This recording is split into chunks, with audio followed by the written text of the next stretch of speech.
my book, Cultivate Cultured Brands. This book, like all our other work, is relevant to organizations, corporates, households, everywhere where there is a system governed by rules. I use various analogies in this book to define culture. Analogies like the concept of a newlywed bride, relating culture to a giant, and many more. These are the 5 elements that really underpin this book: identity, relationships, pull factor, conviction, and connection. In every relationship, there are 8 principles that we would like to find. These are the 8 principles that we also cover in detail in this book, in terms of the importance, in terms of how to build them, and also in making it integrated into your business expectation. Commitment. Anything that people commit to means there is an exchange and an interchange between the 2 parties. Secondly, it's unity. We cannot have a consistent and inclusive culture unless we have unity. Leadership plays a critical role in the culture. Culture is not owned by HR. Culture is supposed to have a leadership custodian, not a department custodian. Teaching. We all know the importance of teaching. If we didn't teach our children the values we have, the cultures we have, they will not be upholding them today.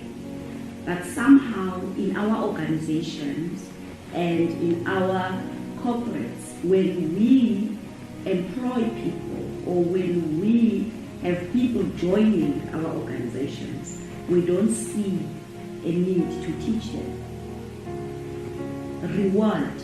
We tend to reward people who achieve business results irrespective of how they uphold our values and culture. And I think that is still the greatest challenge in corporates and organizations, because if we are saying you can be a star when you are leaving dead bodies behind, can you carry the organization on your own?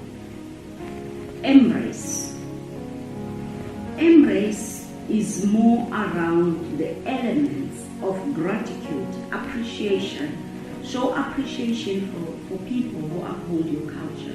Show appreciation for your own culture. Show respect for your own culture in your organization. If you are not modeling those behaviors, don't expect to keep anybody accountable or upholding those behaviors. And we all know that what we don't measure, what we don't reward, where there are no consequences, then that element is actually just there. The last element, the 8th element, principle, is dominance. Is your culture dominant or dominant? Dominant does not necessarily mean there is no culture. It means there's culture.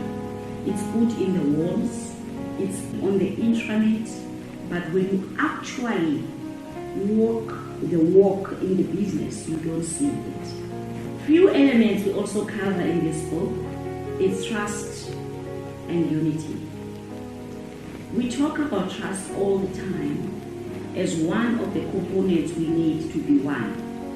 But how do we measure trust? How do we make sure that the trust that we have is crisp? In this book, we also provide that the details around how do you make your culture or the trust in your culture crisp.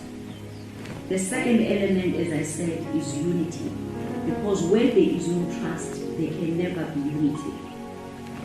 So in this book, we cover 5 ways how we can build unity. I believe that there is a great connection between being unique, being purposeful, and having a competitive advantage. So in this book, we also speak about the 6 qualities of purpose-driven culture. How do you make sure that your uniqueness as an organization is your competitive advantage, is the underpinning purpose of your existence? And what is that uniqueness? Because that's the fabric you don't want to lose. That is the backbone that you don't want broken. It is evident that we reward people and recognize people significantly who perform well. But we find it difficult to actually recognize and reward people who uphold our cultures. Yet, we speak of business conduct, the ethical code, as part of ethical leadership that keeps the integrity of their business. But the question is why? In this book, I discuss 6 attributes of a successful, rewarding culture and 4 components of showing that embrace towards your culture. I also share the differences between the dormant and a dominant culture. I conclude the book with the 5 key players in the culture and the 2 competences that are needed to shape a culture of the organization. We identify 4 kinds of cultures that exist in organizations depending on how these 2 leadership competences are managed or are being applied by the leader. I hope you will get an opportunity to interact with this book or with me to ensure we build a legacy of a competitive, sustainable, strong, and inclusive culture. Let us join hands and create meaning together.